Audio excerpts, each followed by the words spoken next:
In the early summer of 2021, a quiet Birmingham street erupted into violence. Armed with machetes and a shotgun, masked men stormed a suburban house in Sparkhill, attacking one of its occupants and fleeing with nearly £250,000 worth of heroin and crack cocaine. What looked like a brutal turf war gone wrong turned out to be the crack in the armor of a major drugs empire.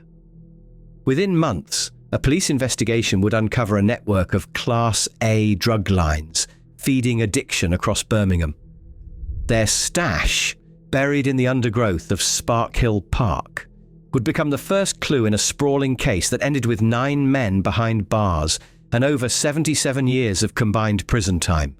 This is the story of a gang that thought they were untouchable, and the moment their empire began to fall apart. May 22, 2021. Oakwood Road, Sparkhill. A quiet Saturday night takes a violent turn. Just after dark, 2 vehicles, an Audi and a BMW, roll up and stop outside an unassuming house. Inside the cars are masked men, members of a rival gang armed with machetes and a shotgun. Within seconds they're out, moving fast. Faces covered, blades drawn, they kick down the front door and charge inside. The target? A stash house used by a local drugs gang, one that had been quietly running multiple Class A supply lines across Birmingham. Inside, Mohammed Ishaq is preparing narcotics for sale. He doesn't stand a chance. The attackers cut through the room, and Ishaq is slashed across the arm with a machete. The wound is deep, bloody and deliberate. But this isn't just about violence, it's business. The gang grabs whatever they can, bags of heroin and crack cocaine, bundled and ready to move, then they flee. But they don't go far. Sparkhill Park is just around the corner. There, under cover of darkness, they scramble into the bushes, stuffing the stolen stash into bin bags and burying it in the undergrowth. Desperate to buy time, one gang member dials 999, reporting a bogus shooting nearby in a failed attempt to draw officers away from the park. But the trick doesn't work. When police arrive at Oakwood Road, they find Ishaq bleeding and the house ransacked. Witnesses quickly point them toward the park. Officers sweep the area, and within minutes they find it. A bin bag, partially buried.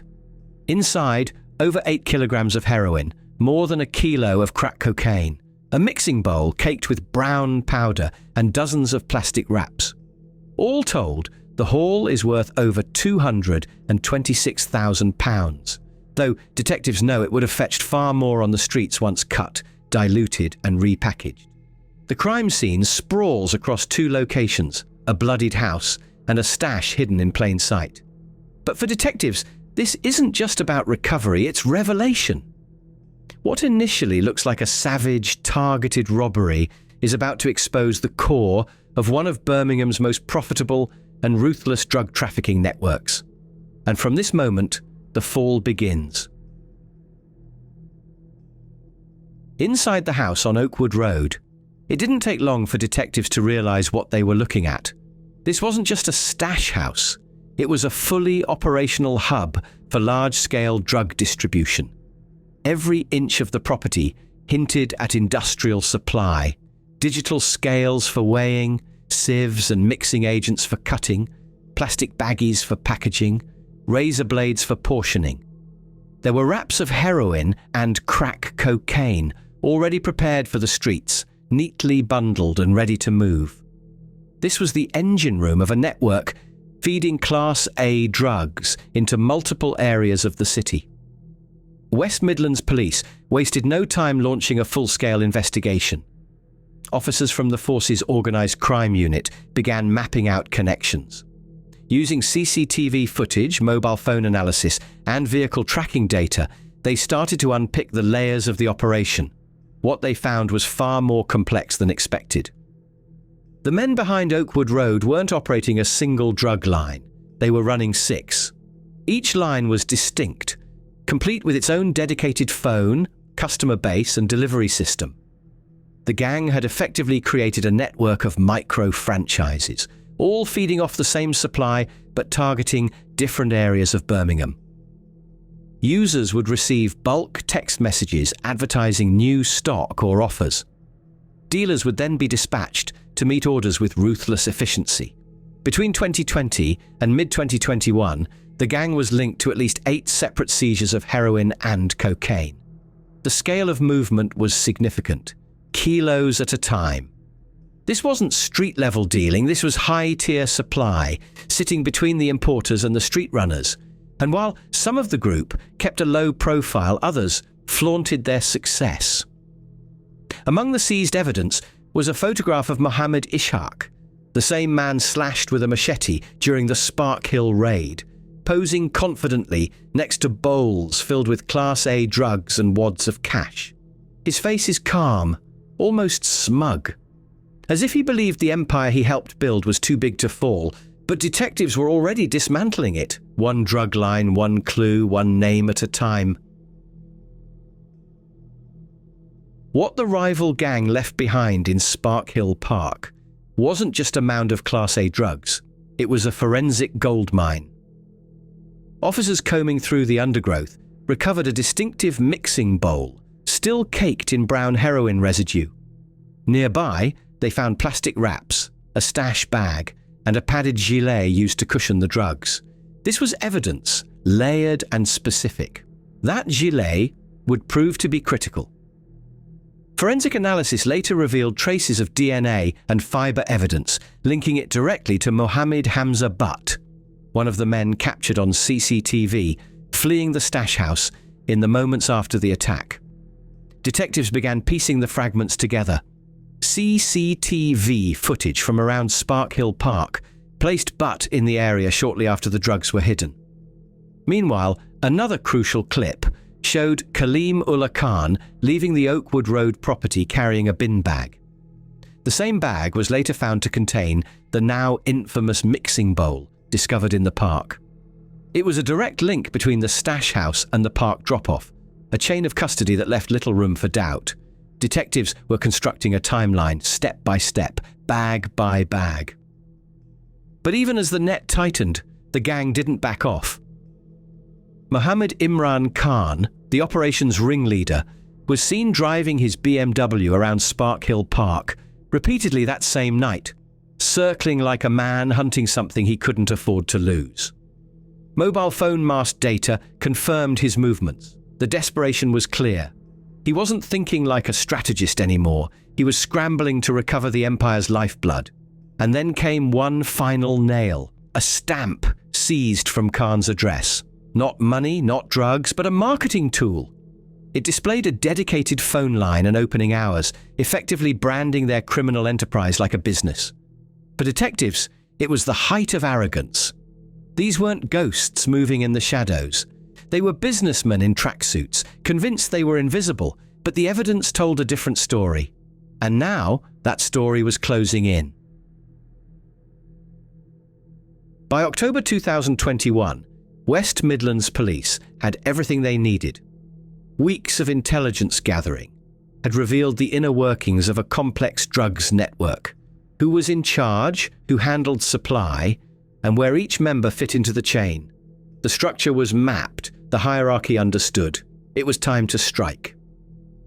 On the morning of October 20th, the operation launched with military-style precision. As dawn broke, officers executed simultaneous raids across Bordesley Green, Saltley, Kings Heath, and Sparkhill. Front doors were battered down, suspects pulled from beds, and evidence seized before anyone had a chance to react. The gang's illusion of control evaporated within minutes. Mobile phones were recovered, many still active and linked directly to the group's drug lines. These devices were key.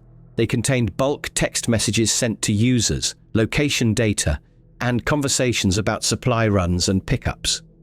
Clothing, matching the CCTV footage from Sparkhill Park, was also seized and bagged for forensic analysis. In multiple addresses, detectives found more than just drugs.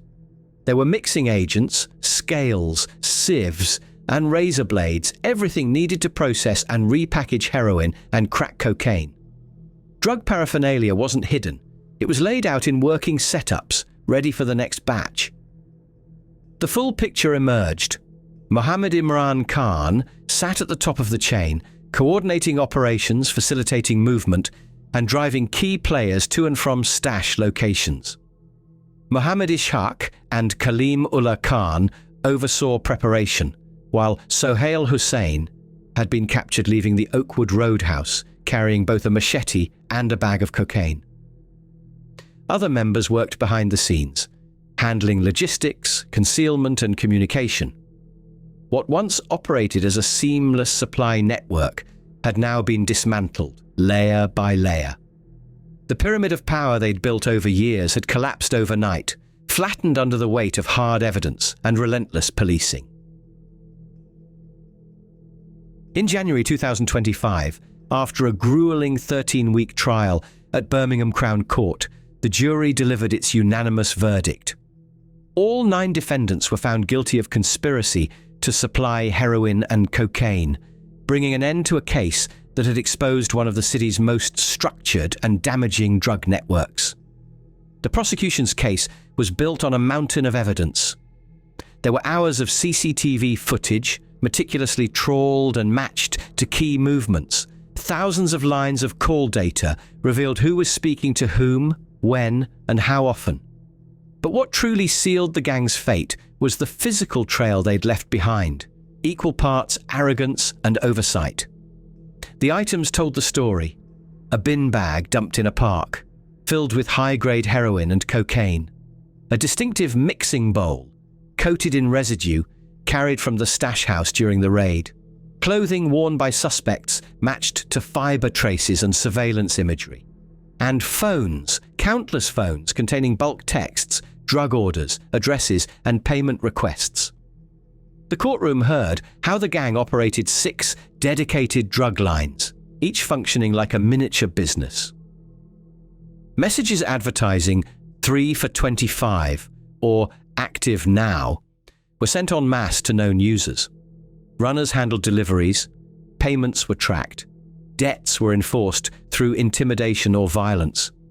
The scale of the operation was industrial. These weren't low-level dealers, they were managers, coordinators, and organizers of misery, and yet their downfall came from something entirely outside their control. A rival gang, armed and aggressive, storming their Oakwood Road base and exposing it all. That single act of violence cracked open a system they thought was watertight. When the verdicts were finally delivered, there was no leniency. The court, having heard months of evidence detailing a sprawling Class A drugs operation, handed down firm and unforgiving sentences. The message was clear: those who profit from the misery of others will pay a heavy price. Mohammed Imran Khan, described as the gang's ringleader, received the longest sentence, 14 years and 2 months. He had overseen the entire operation, coordinated movements, and even tried to retrieve the lost stash in the aftermath of the Sparkhill Raid. The court viewed him as the brains behind the business. Kaleem Ullah Khan was sentenced to 13 years and 3 months. He was caught on CCTV carrying a bin bag out of the stash house, later revealed to contain the distinctive mixing bowl found dumped in the park. His role in preparing and handling large quantities of heroin and crack cocaine placed him firmly at the center of the enterprise. Mohammed Ishaq, who was injured during the rival gang's attack, was jailed for 10 years and 2 months. Despite being the victim of violence, the court recognized his active role in preparing drugs for distribution and his involvement in the wider network. Sohail Hussain, seen leaving Oakwood Road with both a machete and narcotics, was sentenced to 9 years and 9 months.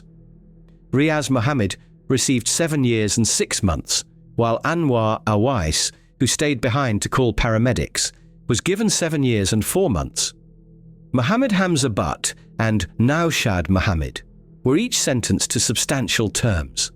Ahmed Iqbal, just 19 years old, awaits sentencing. In total, the group received more than 77 years behind bars. The judge's words echoed through the courtroom. This wasn't just a drug operation, it was organized criminality on a citywide scale. And now, it was over. Detective Sergeant Danny Wilson, who led the investigation, didn't mince his words. This was a gang that was trading in the human misery of Class A drugs, he said. They exploited the vulnerable and fueled a violent trade that tears through communities. His team's work had torn open the inner workings of a group that had, until that point, operated with impunity, pushing heroin and crack across Birmingham with clinical precision. Operation Target, West Midlands Police's strategy to dismantle serious and organised crime, had landed one of its most decisive blows. It was a takedown of an enterprise, one that had operated 6 active drug lines, generated hundreds of thousands in revenue, and kept a loyal customer base addicted and dependent. More importantly, it sent a message to others watching from the sidelines: nobody is untouchable.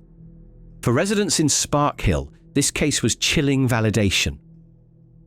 The quiet suburb had long harboured whispers. Strange traffic at all hours, suspicious packages passed between hands, and the occasional eruption of violence. Now, the truth was out in the open. The house on Oakwood Road had been a headquarters for a business built on pain, and it took a rival gang's greed to bring the entire operation crashing down. The recovered stash, over 8 kilograms of heroin, 1 kilogram of crack, and untold amounts still being prepared, never made it back onto the streets, but the damage was already done. Addiction doesn't end with arrests. The supply was cut, but the demand remained. And in that vacuum, police know new players are always waiting to move in. The irony couldn't be ignored. The gang's downfall didn't come from wiretaps or informants. It came from a rival raid, one act of violence that exposed every layer of a sophisticated criminal network. In trying to steal the crown, the attackers handed law enforcement the blueprint. And once detectives had that blueprint, it was only a matter of time. 9 men, 6 lines, dozens of seized phones, a mixing bowl in a bin bag, a gilet wrapped around Class A drugs buried beneath a bush in Sparkhill Park. It ended how these stories often do, with long sentences, broken trust, and the slow echo of a criminal empire brought to its knees.